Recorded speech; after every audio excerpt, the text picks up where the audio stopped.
Yo les gars, on se retrouve un jour après la review de l'épisode 1 de My Hero Academia Vigilante. En fait, je savais pas, mais les épisodes sortent le mardi. Non, le lundi, pardon. Du coup, bah, on est mardi. Je suis rentré à l'hôtel et du coup, je me suis dit, bah, let's go, regarder l'épisode et vous faire la review dans la foulée. Du coup, si vous avez cliqué sur cette vidéo, c'est que vous avez apprécié la miniature et qu'elle vous a intéressé. Donc n'hésitez pas pardon, à vous abonner, parce qu'on est sur YouTube.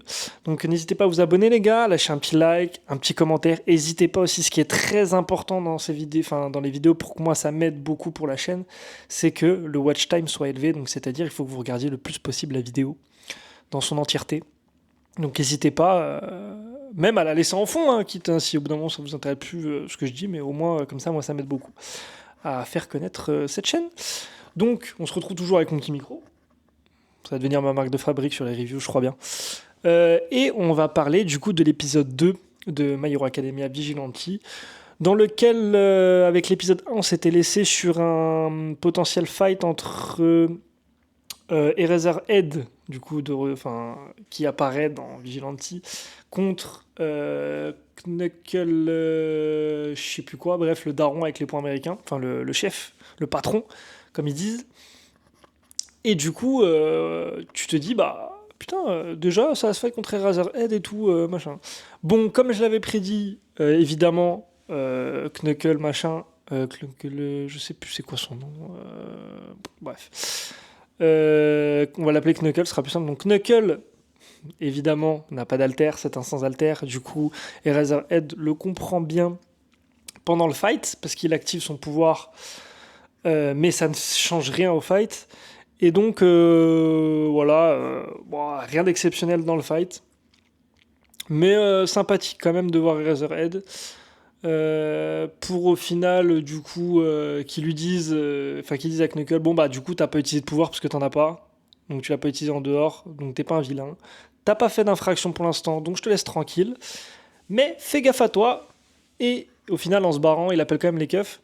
Bon, évidemment, les keufs ne l'attraperont jamais. Parce que ce qui se passe, c'est qu'il y a. Je crois que je sais même pas s'il a appelé les keufs ou il a eu le temps de les appeler, parce que du coup, ce qui se passe au même moment, c'est que le mec, du coup, qu'ils avaient poursuivi de base, Knuckle et les deux autres là, c'est au final, c'est vraiment un mec qui prend la fameuse droga de. Comment ça s'appelle déjà putain, j'ai plus le nom. Enfin, bref, pas très intéressant ça. Mais après, c'est l'histoire, mais. Donc évidemment, le petit mec avec sa mallette, avec les petites figurines, au final, c'était bien un mec chelou. Donc il se casse, bref. On a du coup un Eraserhead qui vient quand même, euh, on va dire, contrôler tout ça. Enfin, contrôler, s'occuper des petites frappes, des petites peufras, comme ils disent. Donc il vient s'occuper d'eux. Il les met out un à un. Donc ça, c'était évident. Et ensuite, du coup, t'as encore du coup toute l'histoire qui se poursuit avec après le mec avec les figurines qui se transforme, qui devient géant, il se fait avoir par Razorhead. Il y a les keufs qui arrivent et du coup, ça parle de justement en fait c'est ça qui est intéressant avec cet animé, c'est que on va voir les dessous un peu de du délire de héros en fait. Pourquoi il n'y a que ceux qui ont une licence et qui ont le droit d'exercer la profession de héros? Pourquoi il y aurait que eux qui pourraient protéger les gens, entre guillemets, et faire usage de leur pouvoir pour le bien? Pourquoi ils devraient être réprimandés? Donc je pense que vraiment ça va être ça le message de la série, enfin de l'animé, et ce qui va en découler, c'est on va vraiment être sur un truc en mode pourquoi pourquoi il n'y a pas pourquoi il n'y a pas possibilité d'être un héros sans avoir fait l'école pour et avoir la licence, etc., comme on voit dans My Hero Academia normal.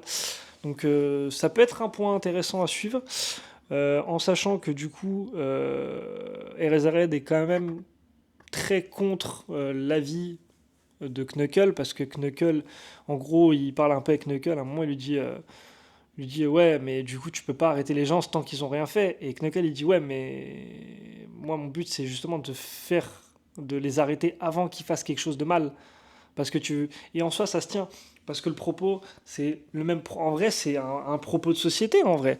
Une vraie question de société. Parce que nous, enfin, la justice, elle condamne quelqu'un qui a fait quelque chose. Donc on attend qu'il y ait justement un acte. Donc par exemple, je sais pas, quelqu'un qui se fait saucer, quoi. Enfin, qui se fait. Quelqu'un qui se fait tuer. Par exemple, on attend que ça arrive pour condamner la personne. Alors qu'on pourrait. Bon, après, tout est relatif, c'est pareil. Tu peux pas condamner. En fait, ça va être tout le propos de la série. Tout le propos de la série, ça va être ça. Bon, forcément, euh, il y en a qui font des dingues et avant, enfin bref, donc qui seront arrêtés par les justiciers et qui auront déjà fait des dingues. Donc ce sera pas forcément le propos principal de la série. Mais je trouve ça ultra intéressant parce que c'est vraiment un truc en mode. Bah, qu'est-ce qui est le plus juste? Est-ce que tu arrêtes les gens avant qu'ils fassent des conneries parce que tu sais qu'ils vont faire la connerie? Ou est-ce que tu attends qu'ils fassent la connerie parce que c'est plus juste d'attendre qu'ils la fassent que penser qu'ils vont la faire mais t'es pas sûr? En fait, tout est là le problème. Et en vrai, je trouve ça très très intéressant à voir comment justement ils vont développer le propos, développer aussi l'histoire, parce que c'est pareil. Là, du coup, on a donc le perso principal, Koichi. Koichi, c'est ça son nom. Koichi. On va l'appeler après par son nouveau nom de héros pour l'instant. Donc, il se faisait appeler Gentleman. Donc, le mec, donc le héros qui aide les habitants à jeter leurs poubelles, etc., à prendre soin de la ville. Maintenant, donc après son premier vrai combat, euh, il dit au mec que maintenant c'est The Crawler et plus Gentleman. Donc du coup, t'es en mode ok, le nom bof. Après, à voir ce que ça donne. Du coup, nouveau nom, deux trois petits step up, on va dire niveau tenue. Ouais, même si la tenue est pas ouf et que ça fait beaucoup penser à des coups un peu sur le délire. On est quand même sur du coup un perso qui a peut-être du potentiel avec un alter qui, à mon sens, après, est-ce qu'il peut développer son alter pour vraiment devenir très puissant? Je sais pas. En fait, c'est ça le problème avec cet animé, c'est que je sais pas en fait où vraiment ils veulent mener leur barque. Parce que, en fait, il n'y a pas de souci, il y a des moments marrants, il y a des moments un peu plus sérieux, on va dire. Mais c'est très en mode, comme on peut voir, bah là vous le verrez sur la miniature, mais genre les fouches, les souches, les fou. Genre il y a en fait les trucs comme ça, là ils les écrivent en mode bande dessinée, comme je vous ai dit. Et en fait, je sais pas trop jusqu'où veut aller cet animé en termes de sérieux, en termes Ouais, c'est ça en gros. Qu'est-ce qu'ils veulent faire avec cet animé en fait? C'est la vraie question que je me pose. Surtout que je me suis pas spoil avec le manga, parce que je crois tout est sorti en manga, je crois, de Vigilante. Donc c'est là le truc à vraiment savoir, c'est qu'est-ce qu'ils veulent faire avec la série. Est-ce qu'ils veulent vraiment faire un vrai shonen? Faudrait que je regarde dans quelle catégorie ils le mettent. Après, ça change pas trop, je pense qu'ils le mettent en shonen de toute façon, mais est-ce qu'ils veulent faire un héros justement qui step up vraiment jusqu'à devenir un très grand héros, mais du coup, enfin, un très grand justicier, pardon. Du coup, en fait, c'est là le truc. Ou est-ce que ils vont faire justement un justicier, mais en mode qui lui arrive quand même des galères pendant qu'il fait, avec des trucs un peu marrants, comme au début de l'épisode où genre t'as Knuckle qui fait un truc un peu stylé, genre en mode un peu en mode je sais pas Spider-Man, il se balance avec un truc et tout pour aller mettre un coup au géant. Et genre après il se casse la gueule, il tombe dans les poubelles, tu vois. Est-ce que ça, en fait, ça dénote comme ça à chaque fois? Est-ce que ça va être ça l'essence de la série en fait? Ou est-ce que l'essence de la série va vraiment être un step-up du perso principal avec une vraie histoire, avec justement Knuckle et Popstep, qui est la meuf, avec un trio en mode un peu, justement, à la fin, genre on va être rattaché au trio, tu vois. Il y a plus beaucoup d'animés qui arrivent à nous attacher au perso, et ça, je trouve ça dommage. Est-ce qu'avec des histoires un peu plus légères comme ça, on peut s'attendre à apprécier, à aimer des persos jusqu'à la fin, et à la fin vraiment kiffer ces persos-là. Je sais pas. Je sais pas. J'aimerais bien avoir votre avis, ce que vous en pensez aussi. En tout cas, Eraserhead, de bonne apparition, on va dire, sympathique. C'est un bon caméo efficace. On revoit aussi du coup le policier chat, on revoit le pote de All Might qui est inspecteur. Je crois que c'est lui. Et ouais, non, franchement, je passe un bon moment. C'est pas l'animé de l'année, ça le sera pas, je pense. Mais je passe un très bon moment devant My Hero Academia Vigilante. Ça fait plaisir, un peu de légèreté, sans trop être dans le foutage de gueule immense comme l'a pu être Dragon Ball Daima. On va l'appeler le démaudit.